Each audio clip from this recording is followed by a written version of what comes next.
জানোই যে তোমার সাথে বিয়ে হওয়ার পরে আমি বেশ কয়েকদিন তোমাদের ওই রাজপণ্ডিত মশাইয়ের কাছে পড়তে পাঠশালা গিয়েছিলাম। হ্যাঁ, কিন্তু ওই পণ্ডিত এত রাগী, তার উপর ফাঁকিবাজ, ও কারণে বকাঝকা করতো। এই দুদিন যাবার পর আর যায়নি। হ্যাঁ, তাই পড়াশোনাটা আর করা হয়নি গো। কিন্তু এখন মনে হয় পড়াশোনাটা করলে হয়তো ভালো হতো। হ্যাঁ, কেন? কি করতে পড়াশোনা করে? তোমার ঘটে যা বুদ্ধি, ওই ওই পড়াশোনা করে কিছু হতো না। আমাকে দেখো, মহারাজ আমাকে ছাড়া কিছুই বোঝেন না। আমি আমি পড়াশোনা জানলে দেখিয়ে দিতাম, কৃষ্ণনগরের সেরা বুদ্ধিমতী হতে পারতাম। হ্যাঁ, ও আহা, তাই নাকি? ঠিক আছে, ঠিক আছে, তুমিও তোমার মতন আরো কয়েকজনকে জোগাড় করো। আমি মহারাজকে বলে দেখি কিছু করা যায় নাকি। পণ্ডিত এরকম ফাঁকিবাজ হলে তো খুবই মুশকিল। দেখি পণ্ডিতের ফাঁকিবাজি ঘোচাতে হবে এবার। সত্যি সত্যি তুমি আমার পড়াশোনার ব্যবস্থা করবে? হ্যাঁ, কিন্তু কিন্তু তার আগে আরো কিছু লোকজনকে জড়ো করো, যারা তোমার মতন ওই পড়াশোনা শিখতে চায়। আমি এই যাব আর এই আসবো, সবাইকে বলে। হ্যাঁ, এখন মানে এখন বের হলে বাকি রান্না বান্না কে করবে? হ্যাঁ, সব সবজি তো কুটে রান্নাঘরে ফেলে রেখেছো, শুধু ওই মাছের ঝোল দিয়ে ভাত খাচ্ছি। এই তো সবাইকে বলে আমি এই যাব আর এই আসবো। হ্যাঁ, ও বাবা, এ তো পড়াশোনার কথা শুনে এখনই এরকম, এরপর পড়াশোনা করে তো মুখে পাত্তাই দেবে না। আরে বাবা, ভাত আছে, মাছ আছে, এই সবজি বানাতে কত আর সময় লাগবে বলো? আঁচ নিভে গেলে এই তুমি না হয় উনুনে আঁচ দিয়ে দিও। হ্যাঁ হ্যাঁ, দিও। রাজসভায় যেতে হবে, এখনই যত ঝামেলা, ওদিকে আবার দেরি হয়ে যাচ্ছে।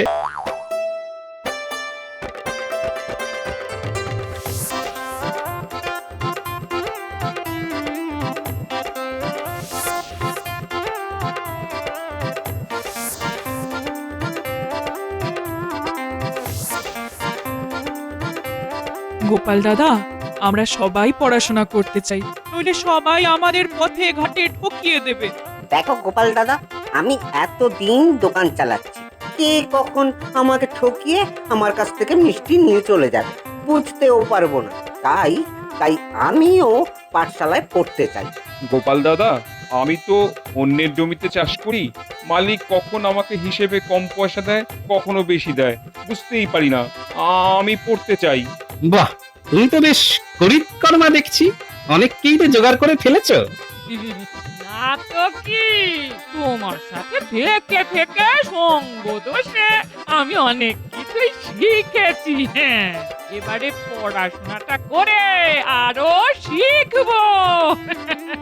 ঠিক আছে, আমি এক্ষুনি রাজসভায় যাচ্ছি, মহারাজকে গিয়ে বলছি যাতে উনি তোমাদের সকলের পড়াশোনার একটা ব্যবস্থা করে দেন। কি সবাই খুশি তো? খুব খুশি। মহারাজ, আজকে কিন্তু একটা বিহিত করতেই হবে। হবার জন্য এক আইন হওয়া দরকার। গোপাল রোজ রোজ দেরি করে আসবে আর আপনি কিছু বলবেন না, এটা চলতে পারে না। হ্যাঁ মহারাজ, গ্রহের চাকা ঘুরছে কিন্তু গোপালের পা যেন রাজসভার দিকে আসতেই চায় না। আর অপেক্ষা করতে হবে না, আমি চলে এসেছি, আপনাদের অপেক্ষার অবসান। না না না না গোপাল, এটা কিন্তু একেবারে উচিত নয়। তুমি রোজ রোজ দেরি করে রাজসভায় ঢুকছো, সবাই তোমার নামে নিন্দে করছে, ছিছি করছে। মহারাজ, গোপালের পায়ে বেড়ি লাগিয়ে দিন না, রাজসভা থেকে যেতেও পারবে না, দেরি করে আসতেও পারবে না। রোজ রোজ গোপাল করে রাজসভায় আসতে দেরি, তাই এবার পড়ানো উচিত গোপালের পায়ে বেড়ি। অত হাসার মতন কিছু হয়নি মহারাজ, আমি একটা প্রস্তাব নিয়ে এসেছি। একটা ছোটখাটো বৈঠক সেরে তারপরে রাজসভায় এলাম মহারাজ। বৈঠক? কিসের বৈঠক? আমাদের বাড়িতে একটু আগে ওই পুটির বাবা, মা, ভোলা অনেকে এসেছিল মহারাজ। আমার গিন্নি পড়াশোনা করতে চায়, শিখতে চায়, আর তার সাথে ওরাও। বাহ বাহ বাহ, পড়তে চায় তো বেশ ভালো, তা পড়ুক না পড়ুক। তাই মহারাজ, আপনি যদি ওদের পড়াশোনার বন্দোবস্ত করে দেন তাহলে খুব ভালো হয়। বেশ বেশ, রাজপণ্ডিত বলুন মহারাজ। শোনো, রাজসভা শেষ হলে তুমি আমার ঘরে আসবে, তোমার সাথে এই বিষয়ে আমি আলোচনা করব। যথা আজ্ঞা মহারাজ। এমনিতেই কয়েকটা দামাল ছেলে মেয়েকে সামলাতে আমি পাগল হয়ে যাচ্ছি, তার উপর আবার নতুন ঝামেলা। মহারাজ, সব কিছুই তো হলো, কিন্তু গোপালের শাস্তির ব্যাপারটা। রাখো তো তোমার শাস্তি। গোপাল এত ভালো একটা প্রস্তাব নিয়ে এসেছে, এখন এটা নিয়ে ভাবো। বাবা রে বাবা, তোল্লাই দিয়ে দিয়ে মহারাজ গোপালকে একবারে তাল গাছে তুলে দিয়েছে। তাহলে আজকে রাজসভা এখানেই সমাপ্ত হলো। পণ্ডিত, তোমার তো আবার এখন পাঠশালায় যেতে হবে। হ্যাঁ মহারাজ। হ্যাঁ, তাহলে তুমি বরং পাঠশালাতেই যাও।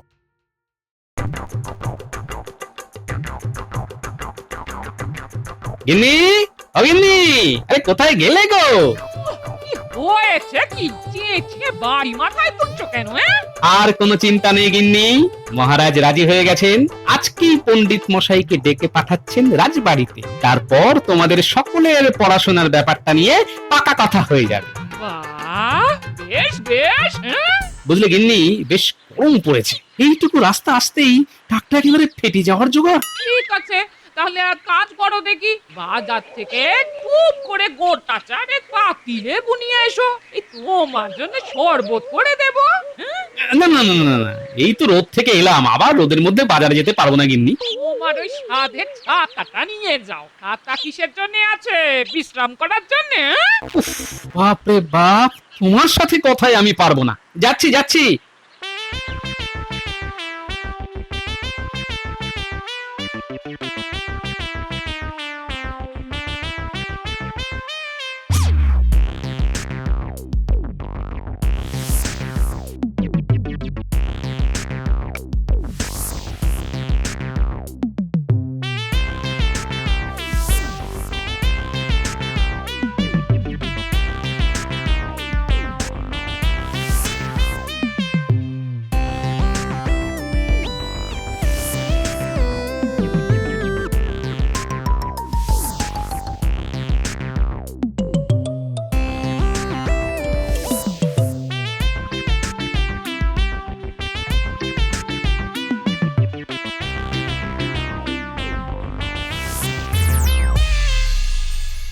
এই কিরে, তোরা পাঠশালায় পড়াশোনা না করে এই রোদের মধ্যে ঘুরে বেড়াচ্ছিস কেন?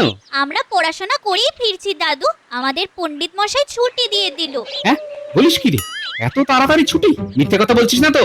না না দাদু, কি যে বলো, আমরা তোমাকে মিথ্যে কথা কেন বলতে যাব? দাদু, তুমি একটা কথা জানো? কি কথা? জানো দাদু, আমাদের পণ্ডিত মশাই রোজ এই সময় ছুটি দিয়ে দেন। সে কি রে, এ তো রীতিমতো ফাঁকিবাজি। না, ব্যাপারটা অনুসন্ধান করে দেখতে হচ্ছে তো।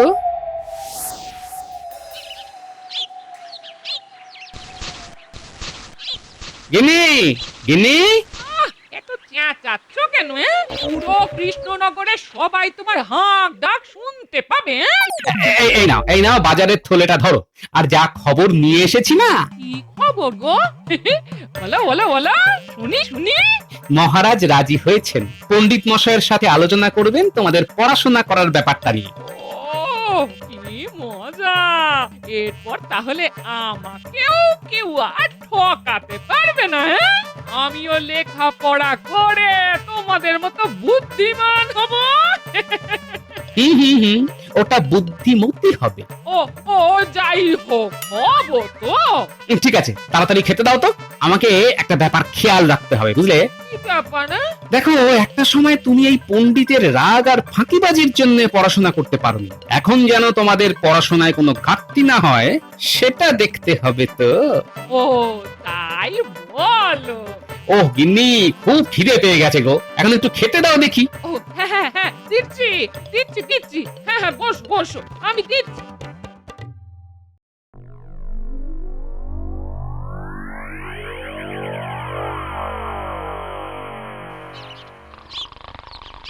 তিন একে তিন, তিন দুগুণে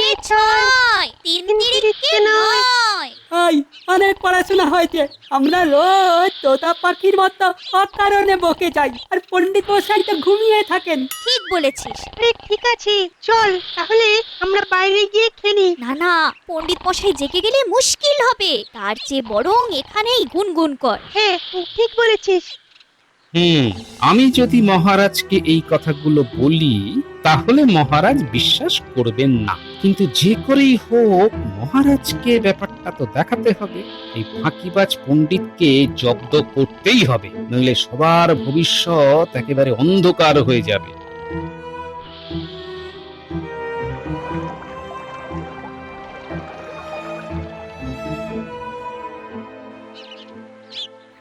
আরে গোপালজি, বলো বলো বলো। মহারাজ, একটা কথা বলতে এলাম। এই বলোই না, বলো। বলছি, আপনি আমাদের পণ্ডিত মশাইকে ওই কথাটা বলেছেন তো? হ্যাঁ বলেছি বই কি, আর পণ্ডিতকে রাজিও করেছি। ওই আগামী পরশুদিন থেকে তোমার বউ আর অন্য ইচ্ছুক মহিলাদের আসতে বলো। যথা আজ্ঞা মহারাজ। তবে আমি বলি কি, শুভ কাজে দেরি করে কি লাভ আছে মহারাজ? কাল থেকেই যাক না ওরা। হ্যাঁ, আগামীকাল থেকে? ঠিক আছে, কিন্তু পণ্ডিতকে তো কথাটা বলতে হবে। থাক না মহারাজ, উনি তো কাল আসবেন পাঠশালায়, একেবারে আপনি আমাদের সাথে গিয়ে দেখে নেবেন, মানে মনের কথা বলে নেবেন সব। ঠিক আছে গোপাল, তবে তাই হোক। তুমি সবাইকে নিয়ে সকালবেলায় পাঠশালায় চলে এসো, আমিও চলে যাব, আর তখনই না হয় একেবারে পণ্ডিতকেও বলে দেবো। ধন্যবাদ মহারাজ, ধন্যবাদ। পণ্ডিত মশাই, এবার তো খেলা শুরু হলো, আপনার ফাঁকিবাজি এবার একেবারে খুঁজে যাবে।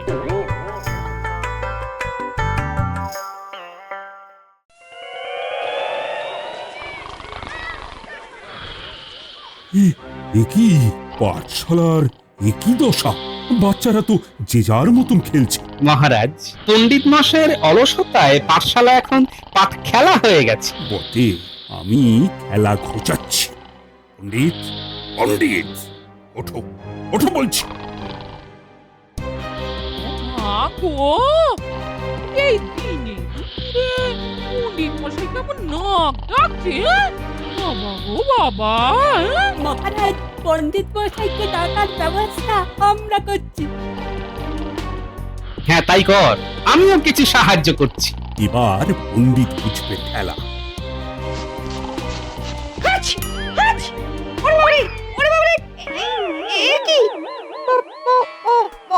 মহারাজ, আপনি এখানে?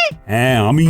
দেখলেন মহারাজ, এই কারণে আমি পণ্ডিত মশাইকে আগে থেকে জানিয়ে আসতে বারণ করেছিলাম। কি করেছ গোপাল, নইলে পণ্ডিতের এই ফাঁকিবাজি আমি চাক্ষুষ দেখতে পেতাম না। একে বা সরিয়ে মনে হচ্ছে নতুন পণ্ডিত আনতে হবে। ও মহারাজ, আপনি আমার মা বাপ, এরকম করবেন না, মরে যাব। শোনো, তুমি অনেক দিন ধরেই ফাঁকিবাজি করছো, মাঝে মাঝে আমার কানেও আসে, কিন্তু আমি অত গায়ে মাখিনি। এবার যখন মহারাজ একেবারে বুঝেই গেলেন, তখন পণ্ডিতকে উপযুক্ত শাস্তিটা দিয়েই দিন। ও মহারাজ, আমাকে কি শাস্তি দেবেন? শোনো পণ্ডিত, আজকে থেকে তোমার কাছে এই নারীরা পড়বে। তারা ছোটবেলা উপযুক্ত শিক্ষা পায়নি বলে আজকে সমাজে অনেক জায়গায় ঠকে যায়। তাই এবার তোমার দায়িত্ব হচ্ছে বাচ্চাদের পাশাপাশি এদেরকেও ভালোভাবে পড়ানো। শুধু পুঁথিগত শিক্ষা নয়, তার সাথে সামাজিক শিক্ষায়ও যেন সবাই শিক্ষিত হয়ে উঠতে পারে। যথাজ্ঞা মহারাজ, আপনি যেরকম করবেন সেরকমই হবে। ওমা, তুমিও আমাদের সঙ্গে পড়বে? হ্যাঁ রে মা, আমরা তোদের সাথে পড়াশোনা করব।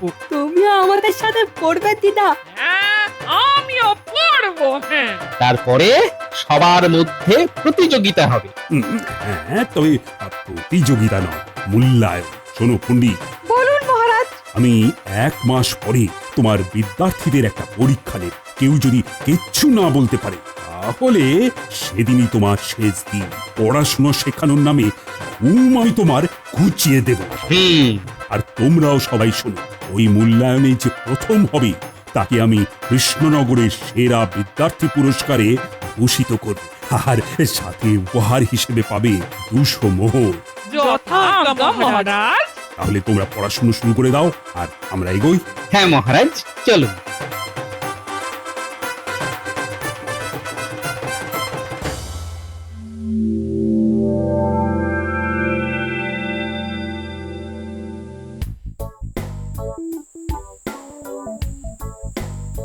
বুঝলে, এবার আমাদের একটা পাকা বাড়ি করা উচিত। হ্যাঁ, ওরে বাবা, পাকা বাড়ি?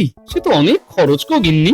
আমি জানি তোমার 1 মাসের বেতন দিয়ে হবে না, কিন্তু তুমি যদি প্রত্যেক মাসে বেতন পাওয়ার সাথে সাথে এই কিছু কিছু করে ইট সুরকি কিনে রাখো, তাহলে কয়েক বছরের মধ্যেই আমাদের পাকা বাড়ি বানানো হয়ে যাবে। হ্যাঁ, বাহ, এই বুদ্ধিটা তো তুমি ভালোই দিয়েছো গিন্নি। আর হ্যাঁ শোনো, কালকে না পাকা রুই মাছ কিনবো, আমাকে সকালে কিছু পয়সা দিয়ে রেখো তো।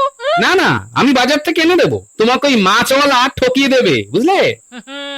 আর ঠকাতে পারবে না, আমি যোগ বিয়োগ গুণ ভাগ সব শিখে নিয়েছি।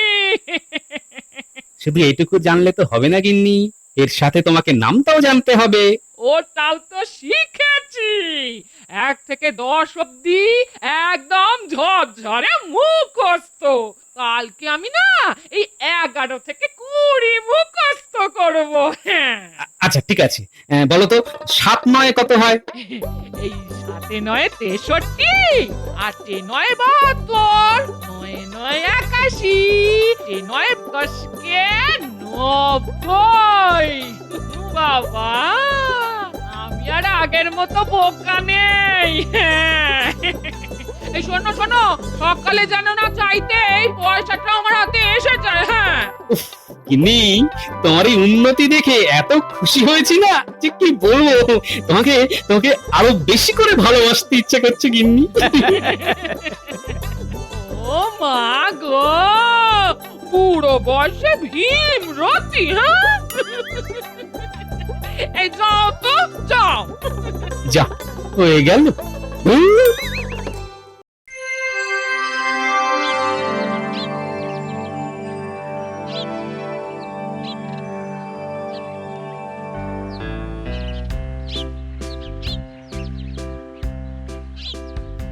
আজ আমার শিক্ষার 1 মাস হয়েছে।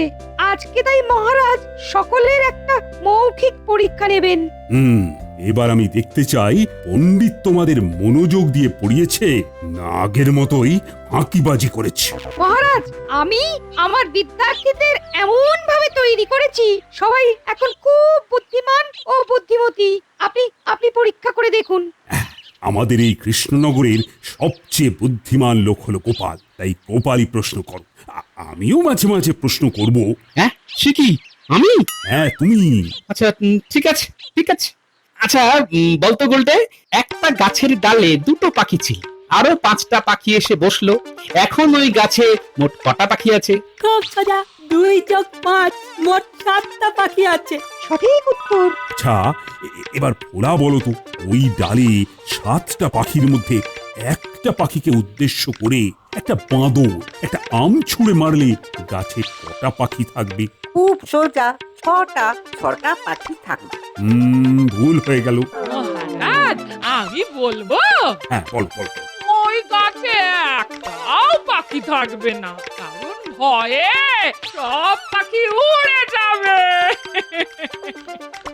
সাবাস সাবাস, বেশ বুদ্ধির সাথে উত্তর দিয়েছো। আচ্ছা এবার বলো তো, একটা চৌবাচ্চায় 10টা মাছ ছিল, তার মধ্যে 3টে মাছ মরে গেলে কটা মাছ থাকবে?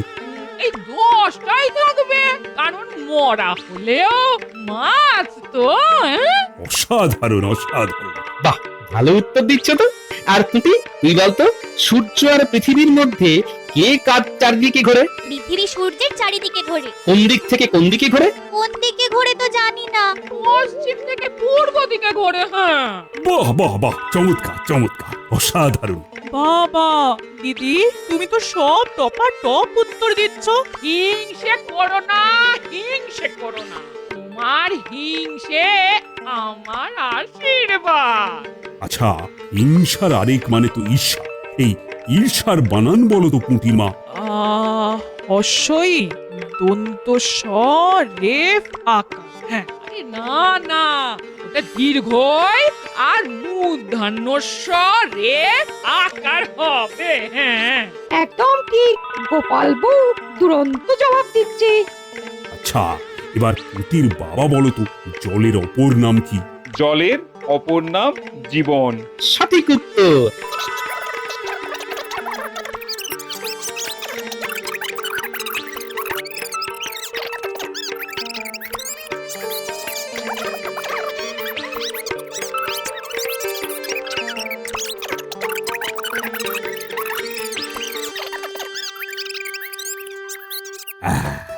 আজকে আমার এই পরীক্ষায় সবাই মোটামুটি ভালোই উত্তর দিয়েছে।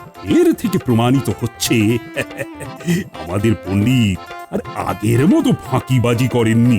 আর হ্যাঁ, আমার গোপালের সমস্ত প্রশ্নের উত্তরের মধ্যে গোপাল বই সব থেকে বেশি উত্তর দিয়েছে। তাই গোপাল বউকেই আমি বিজয়ী ঘোষণা করছি। সাবাস গিন্নি, সাবাস।